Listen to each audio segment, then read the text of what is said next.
कथा लगाती है, कथा सुनती है, वो कहती है तुम भी सुनो। पंडाल में महाराज जी कथा सुनाते हैं, लेकिन मैंने मेरी सहेली से कहा कि कथा सुनकर क्या संतान पैदा हो सकती है? क्या कथा सुनने से क्या औलाद हो जाती है? अगर ऐसा होता तो दुनिया में लोग केवल कथा ही सुनते रहते। इसमें एक लाइन इन्होंने पीछे जो लिखी है, वो लाइन को जरूर पढ़ना आप। मैं उसको पत्र को तो पढ़ूंगा, पर इस लाइन को जरूर पढ़ो।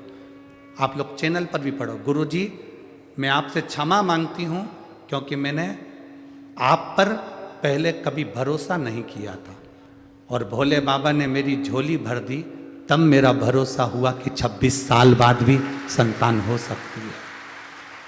अब पत्र को देखिए। मेरी सहेली ने कहा तू कथा सुना कर। मैंने अपनी सहेली से कहा क्या कथा सुनने से औलाद पैदा होती है, संतान होती है? मैं अपनी सहेली पर हंस दी और मैंने कह दिया ये फालतू की बात मत कर। मैंने ना जाने कितनी जगह से गोदी भरवाई, दवाई करवाई, सारे डॉक्टरों को दिखाया, पर संतान नहीं। साधु संतों से भी मैंने झोली भरवाई, बच्चा नहीं हुआ। मेरे पति गुरुजी आपकी कथा मोबाइल पर रोज समय मिलते ही सुनते थे। मेरे पति ने मुझसे कहा तू एक बार दिल लगाकर मेरे साथ जोड़े पर बैठकर, जोड़े से टीवी के सामने बैठ और कथा सुन। मैंने अपने पति से कहा जब इतने बड़े बड़े महाराज कुछ नहीं कर पाए, उनका प्रसाद भी कुछ नहीं कर पाया, तो क्या शिव पुराण की कथा कुछ कर देगी? मैं नहीं मानती ये सब चीज़ें। मैंने नहीं माना, फिर भी मेरे पति ने जिद पकड़ी और कहा चल शंकर जी के मंदिर चलते हैं। सफेद आंकड़े की जड़ ली, तुमरुकेश्वर महादेव का नाम लेकर पत्नी के कमर पर, मेरे कमर पर बंधवाई। तब मेरे कमर पर जब जड़ बंधी तो हम पति पत्नी ने दोनों ने बैठकर कथा को श्रवण किया। मैं बाबा का क्या वर्णन करूं गुरुदेव। शिव शिव है, आपकी कथा नहीं, स्वयं शंकर की वाणी है। गुरुदेव, बाबा की कृपा हुई।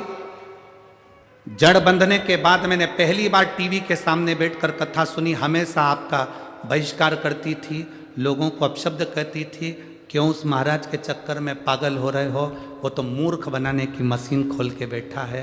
पर गुरुदेव, आज मैं क्षमा चाहती हूँ। 26 साल के बाद मुझे बाबा ने संतान दे दी। मैं यहाँ प्रणाम करने के लिए आई हूँ, बाबा को धन्यवाद देने के लिए आई हूँ। गुरुदेव,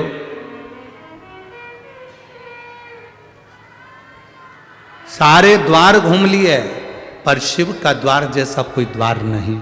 आज पंढरपुर की भूमि बाबा के आने से धन्य हो गई। मैं प्रणाम करती हूँ। मेरे बच्चे को आशीर्वाद दीजिए। शिव तत्व और भिड़ी, ये बच्चे का फोटो, वो अगर माँ लाई होंगी तो बच्चे को यहाँ पर जरूर लाएंगे, पर टीवी पर उस बच्चे का फोटो भी देंगे। 26 साल के बाद जो दिया वो कम ना दिया। करुणा